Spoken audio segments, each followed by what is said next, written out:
Welcome back to the Wall Street Podcast. For today's deep dive, we're analyzing key reports from the Wall Street Journal, specifically from Thursday, September 25th, 2025. Right. And we've sifted through quite a bit here, focusing on three main areas for you. First, there's this, pretty aggressive return of Wall Street hiring.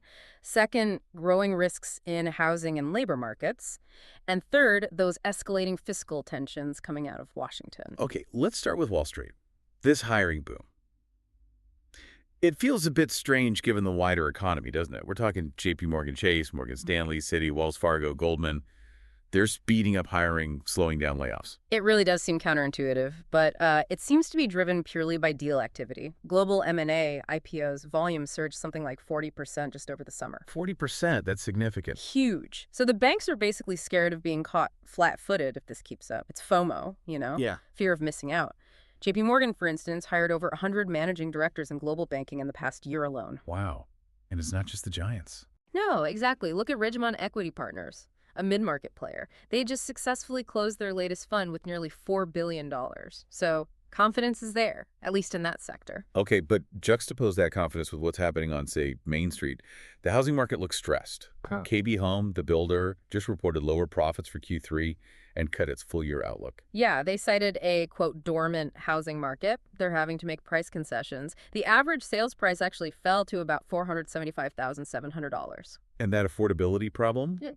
It seems to be pushing risk elsewhere. You mentioned Ford. Right. Ford is now actively courting subprime auto borrowers. We're talking credit scores below 620.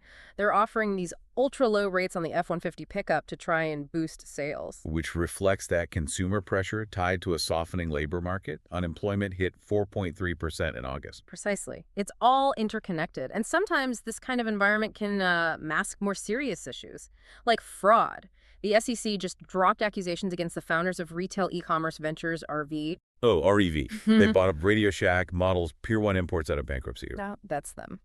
The SEC alleges it was a $112 million Ponzi scheme, basically using new investor money to pay off earlier obligations, a classic sign that the underlying business perhaps wasn't as stable as claimed. Okay, so that brings us to policy risks. Let's pivot there. First module, the new H-1B visa fee. An executive order imposed a $100,000 fee per applicant. How's that changing things for tech companies? Well, for early-stage startups pre-seed, that $100 is it's prohibitive. We're hearing many are pausing H-1B applications altogether. So what's the alternative? Hiring offshore? Exactly. Hiring international contractors remotely, maybe in South Africa, Portugal, places like that. And legal analysts expect companies might start using mandatory payback clauses. If an employee leaves early, they owe that fee back. Treating the visa like a major investment they need to recoup. Makes sense. Okay, Module 2. The government shutdown threat. October 1st deadline looming. What's the new risk here beyond just furloughs? This is quite serious. The White House OMB has directed agencies to prepare plans for permanent workforce reductions, firings. Permanent cuts, not just temporary shutdowns. Correct. Targeting programs the administration sees as inconsistent with its priorities. And this is really raising the stakes. Democrats are fighting back hard, demanding reinstatement of hundreds of billions in enhanced ACA subsidies as part of any deal. Healthcare subsidies. That affects millions. Huge political leverage. Yeah. Okay, third module. Domestic lithium. Lithium Americas needs a big government loan, $2.26 billion, for its Nevada mining project. What are the challenges there? The challenge is the negotiation itself. Yeah. The Energy Department, along with GM, who's also involved, seems to be trying to restructure the loan terms. There's talk the administration might want an equity stake in the company. So the government acting like a venture capitalist? Essentially, yes, in exchange for funding critical domestic resources. But Lithium Americas is facing a cash crunch. If they don't get these funds soon, there's a real risk the whole Nevada project could be mothballed. You can really see the direct impact of all this federal policy uncertainty in the D.C. area, right? Absolutely. The D.C., Maryland, Virginia region, the DMV, actually had the highest unemployment rate in the nation in August at 6%. 6%. And that threat of permanent federal job cuts, it's hitting the housing market there, too. Directly. The number of homes listed for sale in the DMV is up 64% since just June 2024. People are clearly nervous about job security, trying to sell perhaps before things get worse.